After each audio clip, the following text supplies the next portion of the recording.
Hello my friends and welcome. This is the latest update from Ukraine. We have the update on situation from Sinkivka.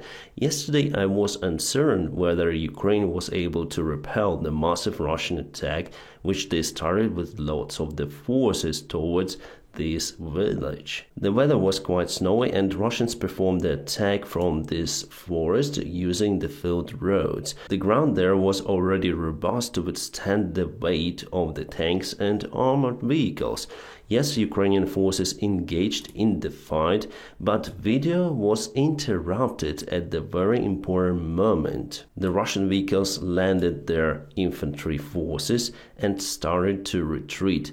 That's it. But today, finally, we have the approval that Ukrainian artillery just demolished the Russian tanks and armored vehicles on their way back to Liman Pershi, which is now the main Russian base in this place. So here we go. This is the picture I want to show you.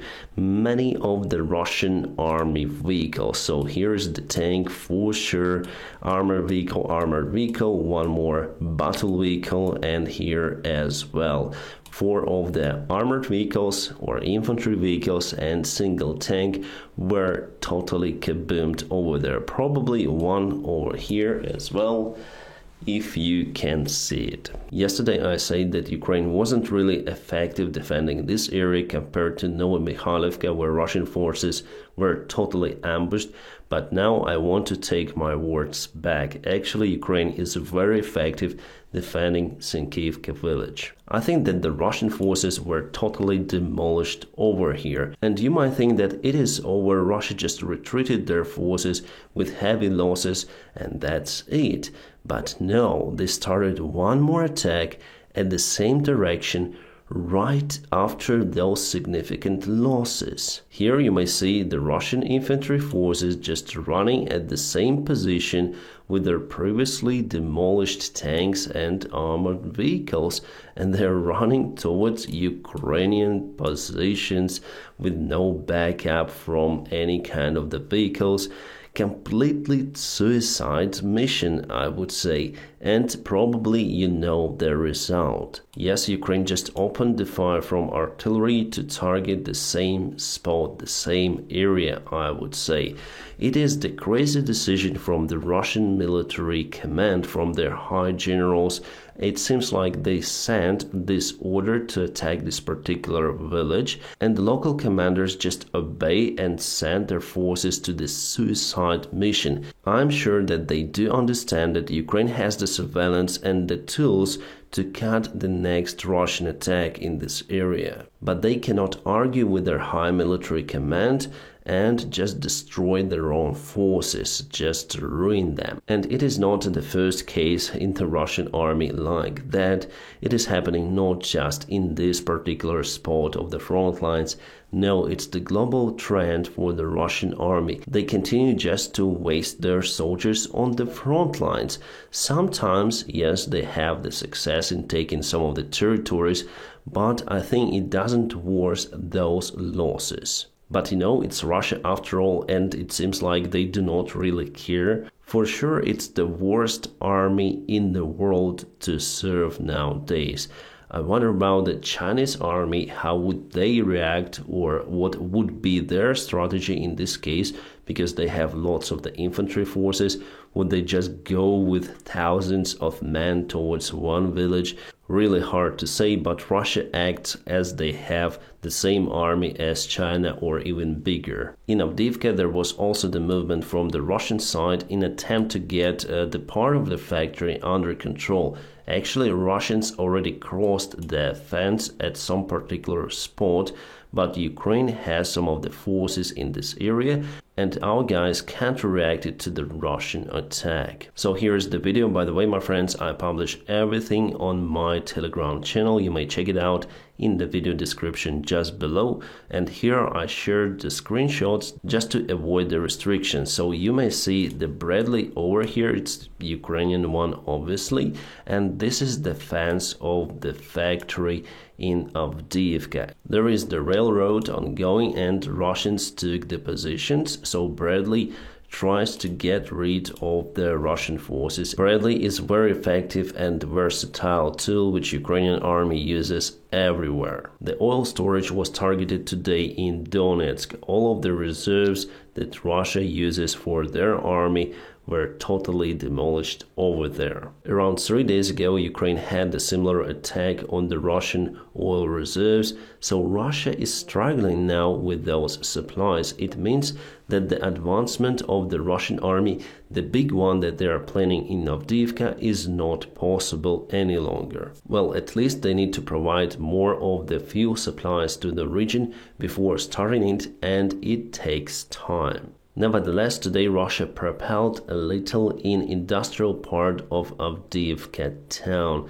Over here they took this forest under control. We may check it for the latest timeline yesterday, and it is today, unfortunately. Ukraine now defends the positions in this particular area, and the main defense line is ongoing all across this river. I believe that Russia for now is unable to cross this river into the town. The situation is very hard for Ukrainian army. However, it still has the control over the town, and Russia is unable to get right into the main residential area of the town. Here we go with the actual map that was published today in Ukrainian media sources. So the distance between the northern group of the Russian forces and the southern one is just 6.7 kilometers. And this is the main supply road that is able to supply this town. So main thing for Russia is to cut it, but for that they need to advance directly towards the city. For now they are unable to do it. However, they have, as you can see, the new assault vectors over here across the lake. So this is, I think, the most tricky one, which has the potential chance to cut the supplies for Ukrainian army, and also they have success in this area. Here they mostly stuck. And we are still waiting for the new massive wave of the Russian attack, but because of the supply problems, probably it won't start in the coming days. Maybe after a couple of weeks. Russia again launched their rocket and drone attack on Ukraine, including the capital city of Kyiv. The Ukrainian air defense is very effective, but still sometimes the debris of missiles or the drones may hit the civilian infrastructure, so it's quite unsafe for civilians to stay outside. So the only secured place for civilians is bunker. But you know what? Ukraine launched the attack on Crimean military bases today. More than 20 of the drones were used. Russia obviously reported that they shut down everything, but the ground explosions were reported by locals. We're gonna see tomorrow what particular was hit over there. An absolutely terrible case happened today in Transcarpathian region. One of the members of the party Servant of People brought grenades to the local meeting of officials, and he used 3 of them just in this room together with himself. He wasn't trying to leave the room. All of the 3 grenades exploded. Miraculously, most of the people survived. Just 1 person lost their life, but 6 were delivered to the hospital in the critical condition. Others were injured, so probably he brought the offensive grenades. They usually do not have lots of the shrapnel compared to defense grenades. But this guy is completely nuts. He also was delivered to hospital in critical condition. Now doctors are fighting for his life. He will be prosecuted, obviously, if he survives. We have more details from the Orban gate that happened yesterday. Just to remind you, Orban left the meeting room with European leaders when they voted about the start of negotiations with Ukraine and Moldova membership in EU. But apparently all of the countries, including Hungary, voted for that decision. Otherwise, it couldn't be taken. Moreover, Chancellor Scholz told Orban to go and drink some coffee. Yes, definitely he said like that. By the time they were reviewing the question of Ukraine and Moldova. So definitely Scholz turned from this grayish politician into one of the leading politicians in European Union, finally telling Orban what to do, and Orban obeyed. After all, Orban is just the dictator with big ego, nothing more. He doesn't really have the power. The only his power is veto or do not vote, which sometimes might be influenced by other politicians. After that, Orban published on his Twitter that still they have the veto on extra money to Ukraine. So they wait for 30 billion euros that are frozen now for Hungary, and only after that they might support the extra money help for Ukraine.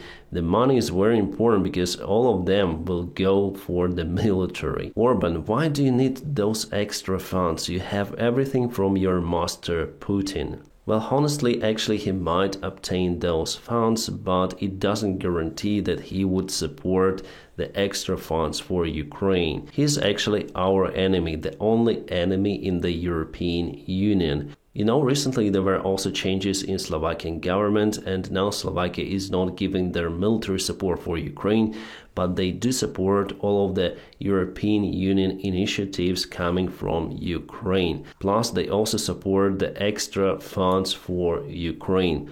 Orban doesn't. But no worries, Orban will bark, and it's just his behavior. After all of his veto will be avoided. Netherlands continued the military support of Ukraine. They got T-72 tanks somewhere, unknown number of those, so they will present the tanks to Ukraine, as well as 11 of the armored vehicles. YPR 765. We already have those in Ukrainian army. Plus, they will deliver 14 of the mechanized bridges, whatever it means, and 24 boats. Netherlands, big thanks, and also huge thanks to Denmark because they give Ukraine almost 1 billion euros for the military support. It's also good.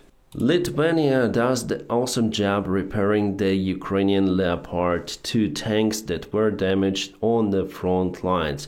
So we're gonna receive some of the tanks after the maintenance job. Awesome. About the possible military support from the United States with this huge package of $61 billion, the negotiation group was spotted today in Senate, and I believe that they're very close to take the main decision to support Ukraine. But unfortunately, the House of Representatives is unable to do it right now because they went on vacations. So we expect the main decision to be taken during January, which is not good for us, but still, what can we do? Ukraine here is just like a hostage in internal political influence of the United States. But my fellow Americans, thank you so much for supporting Ukraine. Obviously, United States support Ukraine in the biggest way possible this year and the previous year because they have the most resources, and they do support democracy all across the world, including Ukraine. And I believe that they will continue to support us. Alright, we have the published information about the losses confirmed by the drone videos or photos taken from the front lines for both of the sides. I'll publish everything on my Telegram channel. So probably it's interesting for you. For me, it is very interesting because we may see the ratio for losses for both of the sides. So Russia lost for the last week 192 of the vehicles. Ukraine lost 60 of them. As for the tanks, Russia 32, Ukraine 13, quite a lot as well this time. BMPs, BMDs and heavy armored vehicles like Bradleys, Russia 34, Ukraine 7. Classical BTRs or MTLBs, Russia 17, Ukraine 10. Light armored vehicles or MRAPs, Russia 2, Ukraine 0. The self-propelled artillery, Russia 8, Ukraine 4, mostly because of the Russian long-range drones Lancets. Classical artillery, Russia 3, Ukraine 1. Air defense, this week Russia lost just one of the systems. For the previous week, Russia lost 7 of the systems, so 1, and Ukraine lost 0. Light air defense systems as Shilka or Gepard air defense, Ukraine lost 0, Russia lost 2 of them. Radars and electronic warfare, Russia lost 7, Ukraine lost nothing, so 0. Engineering equipment, Russia lost 2, Ukraine 0. And supply trucks. I was really surprised that Ukraine lost nothing over here, so all of our supply trucks were not damaged. It's awesome. Russia lost 19 of the supply trucks. As you can see, the losses here are quite heavy, and we are not speaking about the infantry over here, it's just the vehicles. As for the soldiers, Russia is now losing almost 1,000 of them. Then they actively go, for example, on their assault missions in Avdiivka, and not only. Emmanuel Macron said again that he is willing to negotiate with Putin if his real intentions are to stop this war. Macron said to the press that he still has the same phone number, but there are no intentions from the Russian side to finish this war. Well, actually, they would like to finish it by taking most of the Ukrainian territories. Obviously, Ukraine is not okay with that, but Russia will insist on it, sending more men just to die in this war. It is terrible what is actually happening, but it is happening. Even Argentina is willing to support Ukraine with Mi-17 helicopters. It's the modification, the deep modernization, let's say, of the Mi-8 helicopters. They have 2 of them that they bought from the Russian Federation and probably will transfer to Ukraine very soon. At least it was negotiated by the time Zelensky visited Argentina. Let's speak about the Middle East. It seems like Houthis are active again. They captured one of the container ship in the Red Sea. Well, actually, I shared this video to my colleague, to the vessel Captain Timur, and he said that this video is quite old and it was used just for the illustration of the news.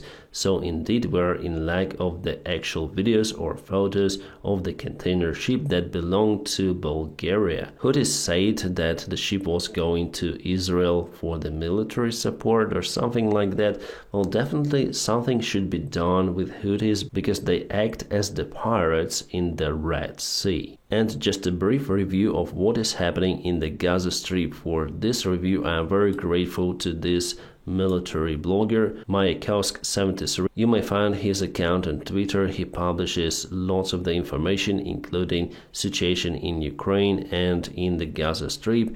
You see that Israel actually cuts Jarara part of the Gaza Strip and now expands sideways. Also, it cut several of the settlements from the main residential area of the Gaza city. It is located over here, so the strategy is the same as I said to you at the very beginning of the start of Israeli operation. Over here they will use many of the vectors of assaults, cutting the Gaza Strip piece by piece. Nevertheless, the fighting is very strong in the urban environment. I'll share on my Telegram channel the fight itself. Hamas uses lots of the RPG-7s that were supplied to them by Russia, and they use underground tunnels to move across the Gaza Strip, but Israel pumps the water underground to flood the tunnels. For now, it is more or less successful, at least at some parts of the Gaza Strip. Recently, again, the resolution was voted to stop the Israeli operation in the Gaza Strip. I don't think that Israel really cares about it, and the only country which vetoed the decision was the United States of America. According to the logic of the United States, it is better to finish this operation with the success of Israel. Obviously, it will be like that. The United States of America want to finish this operation as soon as possible till the new year, but it seems like with this pace, it may continue for 2 more months. This is the northern part of the Gaza Strip. You may see how successfully Israel offends over there, cutting everything out, very important areas from the Hamas supplies, and later on move the forces in. But again, there is some resistance from the Hamas forces, obviously, because they don't have the way to go out from the Gaza Strip. The only way for them is to resist or pretend that they are civilians. However, the Israeli intelligence works well, so they will identify who is who. Alright, Mark Zuckerberg is going to spend $100 million to dig down a private bunker in Hawaii. It could be one of the biggest bunkers out there, but I think that Putin has more expensive one. Well, maybe this Mr. Lizard knows about something. That's why he wants to escape to nowhere and underground. Kind of interesting purchase, will spark many of the conspiracy theories. Who knows? My friends, please don't forget to press the like to this video. And also, if you want to support my job, you might find some of the links in the video description just below. Special thanks for my Patreon supporters and the sponsors of my channel. Guys, you're awesome. My friends, I wish you all a peaceful sky wherever you are and have a great time.